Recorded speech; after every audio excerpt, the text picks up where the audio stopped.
चलो आज हम लोग बात करेंगे जो क्या ना पाबना विद्रोह के बारे में। ठीक है, पाबना विद्रोह के बारे में हम लोग बात करेंगे।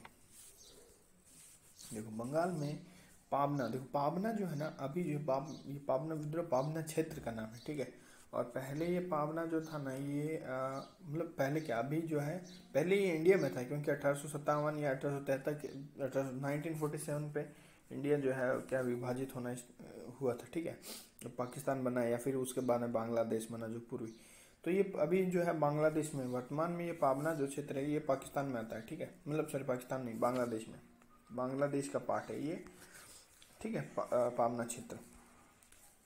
तो पहले हम लोग इसको बंगाल में गिनते थे, तो क्वेश्चन आएगा तो उसको बंगाल कर सकते हो, पर अगर वर्तमान में पूछेगा तो पाबना क्षेत्र कहाँ पड़ता है, तो बांग्लादेश में। ठीक है, पाबना, ठीक है, पाबना कहाँ पड़ता है, बांग्लादेश में। ठीक है, वर्तमान में यह बांग्लादेश में पड़ता है। तो बंगाल में पाबना क्षेत्र में ये विद्रोह जमींदारों के शोषणकारी रवैये के विरुद्ध हुआ। ठीक है, ये शोषण जमींदारों से संबंधित, जमींदारों के शोषण विरुद्ध रवैये से संबंधित विरोध में हुआ। ठीक है, क्योंकि जमींदार लोग का काम ये रहता है शोषण करना बस, है ना। तो इससे ज़्यादा तुमको ज़्यादा किसानों से या फिर इसी से ज़मीन छीन रहे, क्योंकि ये पहले जो है ना, यही ज़मीन ही जो है एक मेन होता था कि सब चीज़ का है ना। या पहले ज़मीन थी या धर्म था, इन दोनों पे ज़्यादातर लड़ाइयाँ टिकी हुई मिलेगी तुमको। जी, फिर जमींदारों के अत्याचार के विरुद्ध 1873 में, ये देखो याद रख लेंगे, कैसे याद रखोगे, देखो पाबना यानी पाबना से पाद याद रखो, पाद किसका निकलता है, जो सत्ता में होता है, सत्ता। हम ऐसे याद करते हैं, पाद किसका निकलता है, जो सत्ता में होता है। ठीक है, और स से 7 और त से 3, तो सत्ता। तो जमींदारों के अत्याचार के विरुद्ध 1873 में पाबना जिले का भी कौन सा, यूसुफ शाही परगने में एक किसान संघ का गठन किया गया। किसका, किसान संघ का। उन लोगों ने मिलकर एक किसान संघ बनाया। ठीक है, सबने मिलकर एक गठन किया किसान संघ का। ठीक है, जिसमें किसानों को संगठित करके लगान ना देने की, लगान देखो कम देने का बात नहीं हो रहा, ना देने मतलब देंगे नहीं, लगान देंगे नहीं। और जमींदारों के विरुद्ध मुकदमे में हेतु खर्चे हेतु चंदा एकत्रित करने जैसे कार्य किए गए, मतलब पैसा इकट्ठा किए गए जमींदारों को लपेटने के लिए। भाई किसान लोग हैं ना, तो उनके पास उतना पैसा नहीं है, तो वो वकील किए होंगे भाई जमींदारों के खिलाफ, तो उनके लिए चंदा इकट्ठा करके और पैसे इकट्ठे कर ताकि वकील कर सके और उसके खिलाफ मुकदमा कर सके। ठीक है, देखो आंदोलनकारियों का, है ना, आंदोलनकारियों का उद्देश्य था साहूकारों, ऋणदाताओं के पास रखे हुए ऋण पत्रों, डिक्रियों आदि को छीन कर नष्ट कर देना। ठीक है, इनका काम क्या था कि भाई जो भी ऋण पत्र रखे हुए हैं, कोई भी डिक्रियां रखी हुई है ना, उन सबको ना, जो भी साहूकार ऋणदाताओं के पास रखे उन सबको नष्ट कर देना, जला देना। जो भी पुरानी फिल्मों में जलाते हुए दिखा था ना, कि भाई जितने भी खाते होते थे वो सब जला देते थे। यह विद्रोह अपने स्वरूप में अहिंसक था, क्योंकि यह आंदोलन ना तो जमींदार विरोधी था और ना ही उपनिवेशवाद विरोधी। सोचो, इसमें दिया है भले ही जमींदार पर, ये जमींदार विरोधी नहीं थे और ना ही इसको बोला जाता है उपनिवेशवाद भी। सुनने में बहुत अजीब लगता है कि जमींदार विरोधी भी नहीं है, तो फिर जमींदारों के खिलाफ क्यों, भाई आप मुकदमा कर रहे हैं, क्योंकि वो जमींदार उनके द्वारा शोषण कर रहा है, पर वो जमींदार के विरोधी नहीं है ना। जैसे आप अपने मम्मी पापा के कुछ बात बोलते हैं, कुछ अलग उनकी बात पर, तो आप उनके क्या बोलते हैं कि भले ही उनसे बात अलग बोल रहे हैं, पर आप उनके विरोधी थोड़ी होते हैं। क्योंकि आंदोलन ना तो जमींदार विरोधी था और ना ही उपनिवेशवाद विरोधी। किसानों ने इस आंदोलन में ब्रिटिश सत्ता के प्रति एक आज्ञाकारी भाव था, मतलब हाँ वो ये मानते थे कि देखो, बस ये मानते थे कि हम महारानी के अंडर में काम करना चाहते हैं। ठीक है, तो आंदोलन में किसानों का नारा था कि हम महारानी और सिर्फ महारानी की रियायत होना चाहते हैं, मतलब हम जो है किसान होना चाहते हैं सिर्फ और सिर्फ महारानी के, कोई बिचौलिया बीच में ना आए। ठीक है, अब बंकिम चंद्र चटर्जी, आर सीधा था ना, बंकिम चंद्र चटर्जी कौन है, वही जिन्होंने वंदे मातरम लिखा। ठीक है, और आर सिद्धार्थ तथा इंडियन एसोसिएशन के सदस्य जैसे सुरेंद्र नाथ बनर्जी, आनंद मोहन बोस और द्वारका नाथ गांगुली आदि ने इन आंदोलन का समर्थन किया। किसने किसने, ये बंकिम चंद्र चटर्जी, एक आर सिद्धार्थ और एक सुरेंद्र नाथ बनर्जी और एक आनंद मोहन बोस। ठीक है, आनंद मोहन और एक द्वारका नाथ गांगुली। ठीक है। चलो अब इसके खुद के कौन नेता थे, देखो सबसे नीचे दिया इसके नेता को। पाबना विद्रोह के मुख्य नेता कौन थे? ईशान किसान, सुनेंगे भाई पहले भी, ईशान चंद्र रॉय का फोटो मेरे को नहीं मिला, तो तुम ईशान किसान से याद कर सकते हो, या फिर ईशान खट्टर जो हीरो जो आया था ना, जिंग जिंग जिंग जिंग जिंग जिंग जिंगा को, वो जो गाना है उसी का ना, तो ईशान चंद्र रॉय वैसे याद कर सकते हो। और केशव चंद्र रॉय है ना ये, और शंभुनाथ पाल, ये तीन लोग थे, ठीक है। शंभु मतलब समझ लो ईशान खट्टर जो है शंभु भगवान शिव का बहुत बड़ा भक्त है, और केशव किशन का भी बहुत बड़ा, केशव के कृष्ण को बोलते थे ना, तो कृष्ण और उसका दोनों का बहुत बड़ा भक्त है। तो वैसे याद रहे, क्योंकि इन सबका फोटो मिला नहीं तो दिखा देते, नहीं तो देखो पावना अभी कहाँ है, देखो सिटी इन बांग्लादेश, ठीक है। तो अभी जो है हम लोग पावना विद्रोह पढ़ रहे हैं, जो कि हुआ था, देखो सत्ता में जो था ना उसका पाद निकल जाता है ना 1873। अब 80 आपको याद रखना, 73 याद मैं करा दूंगा, ठीक है। 76 3 साल तक चला, ठीक है। अब जमींदारों के शोषण के विरुद्ध हुआ था, इसमें से समझ सकते हो किस गर्ल्स का शोषण कर रहा है ये आदमी, हालांकि ऐसा नहीं है, बट ऐसे याद कर सकते हो, ठीक है, एज याद करने के लिए। फिर पाबना विद्रोह, देखो देख सकते हो पाबना का, ये देखो ये पाबना का बिंदु दिया हुआ है, और ये बांग्लादेश में दिखाया हुआ ना, तो ये 1873 से 76 के दौरान चला था, ठीक है। फिर किसान विद्रोह था ये, है ना, एक तरह से किसानों का विद्रोह था। इसमें देखो ये बल्ला क्यों लेकर खड़ा है भाई, लगान वाला गांगुली, मतलब क्या बोलते हैं लगान वाला आमिर खान, ये बल्ला लेके इसलिए खड़ा है कि कोई लगान दिया ना तो उसको मारूंगा, लगान देना ही नहीं है, ठीक है, लगान देना ही नहीं है,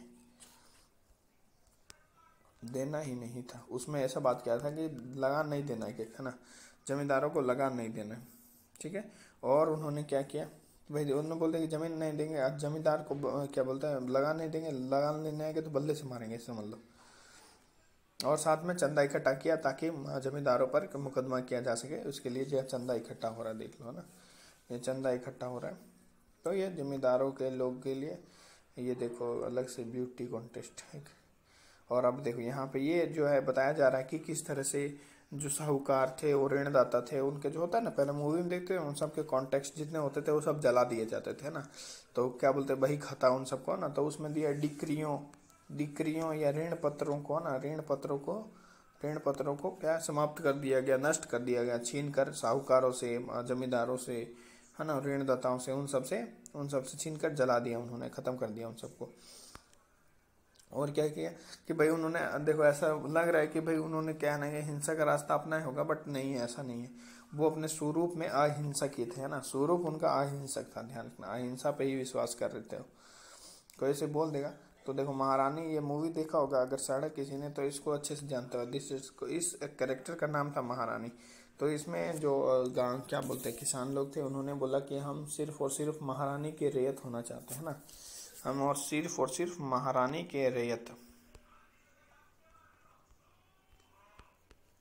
महारानी के रैयत होना चाहते हैं, सही बात है, एक ये बात इसमें कहा गया था। और सब किसी को नहीं याद है तो ये याद कर लो, रानी महारानी तो नहीं, रानी चैटर्जी चलेगी, रानी चैटर्जी तो चलेगी ना, तो महारानी से रानी याद है, पाबना में ध्यान रखना, है ना, बहुत बड़े बड़ों के क्या पाद निकल जाता है रानी चैटर्जी जब हाथ लगाती है कि नहीं, जैसे इसको छुआ इस तरह से इसका ढीला हो गया, ठीक है।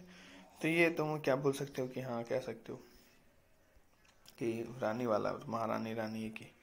देखो फिर इसमें कौन कौन को किसने किसने सपोर्ट किया, तो बंकिम चंद्र चटर्जी थे, ठीक है, बंकिम चंद्र चटर्जी थे। फिर और कौन थे बताओ, आर.सी. दत्त थे, आर.सी. दत्त, देखो रमेश चंद्र दत्त, ठीक है।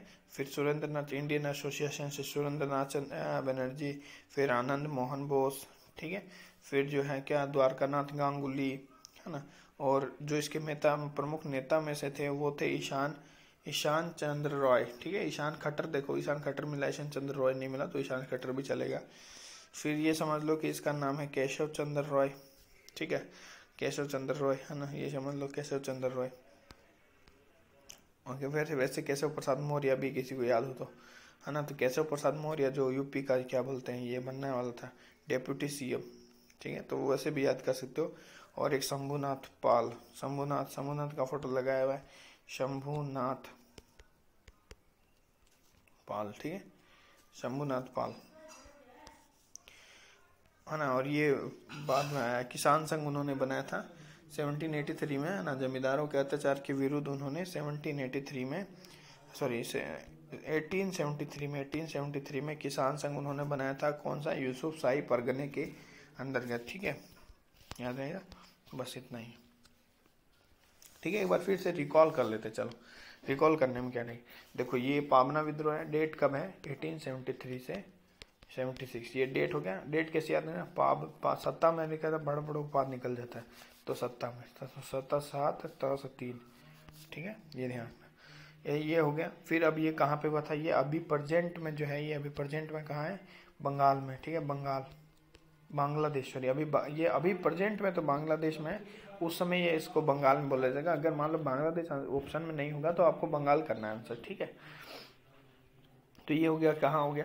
फिर ये क्या था भाई? ये जमींदारों के विरुद्ध, जो जमींदारों के जो शोषणकारी नीतियाँ थी ना, जमींदारों के शोषण है उसके विरुद्ध था। ठीक है, फिर इन्होंने क्या किया ना, 1873 में किसान संघ का निर्माण किया ना, किसान संघ का इन्होंने निर्माण किया है ना, पाबना जिले के यूसुफ शाही परगने के अंतर्गत। ठीक है, किसान संघ बनाया। ठीक है, किसान संघ बन गया, चलो बहुत बढ़िया। जिसमें क्या होगा कि किसानों ने क्या किया, तय किया कि लगान नहीं देंगे। पहला तो लगान नहीं देंगे, लगान देंगे ही नहीं, लगान कम या ज़्यादा की बात नहीं है, लगान नहीं देंगे। दूसरा जो है, जो जमींदारों जो है जमींदार थे उनके खिलाफ मुकदमा करने के लिए चंदा इकट्ठा किए इन्होंने। ठीक है, और देखो और क्या था, और इनका उद्देश्य क्या था? और इनका उद्देश्य इन्होंने ये क्या किया कि जो आग लगाने वाला था ना, एक बार मैंने लगाया था आग वाला फोटो ना, वो वाला देखो उसमें। ठीक है, जैसे ये है ना, इसमें डिक्रियां, ऋण पत्र, इन समय बताया कि डिक्रियां, ऋण पत्रों को उन्होंने नष्ट कर दिया था ना। डिक्रियां हो गई, या फिर जो साहूकार या ऋणदाताओं के पास जो है ये डिक्रियां या ऋण पत्र रहते हैं, इनको नष्ट कर दिया गया है ना। हालांकि ये स्वरूप में अहिंसक नहीं था, अहिंसक था, मतलब अहिंसक था। ये आंदोलन अहिंसा पे आधारित था ना। बहुत सारे आंदोलन तुमको पहले जो बाद में अहिंसक हो जाते हैं, बट ये अहिंसक पर ही आधारित था है ना। ये ना तो जमींदारों के खिलाफ था और ना ही उपनिवेश के खिलाफ था। बस इन्होंने कहा कि जो है हमको जो है महारानी के अंडर में रहने दो, ये आज्ञाकारी था। महारानी वाला फोटो आ गया, महारानी के अंडर में रहने दो। ठीक है, और हम जो है महारानी के ही रैयत हैं। फिर कौन कौन लोग इसमें साथ दिए? बंकिम चंद्र चटर्जी, रमेश चंद्र दत्त और आनंद मोहन बोस, और ये क्या नाम है वो, सॉरी सुरेंद्र नाथ बनर्जी, आनंद मोहन बोस, और क्या नाम है द्वारकानाथ गांगुली। और उसके मेन क्या नाम है कैरेक्टर में जो थे, वो मेन जो नेतृत्व कर रहे थे ईशान चंद्र रॉय।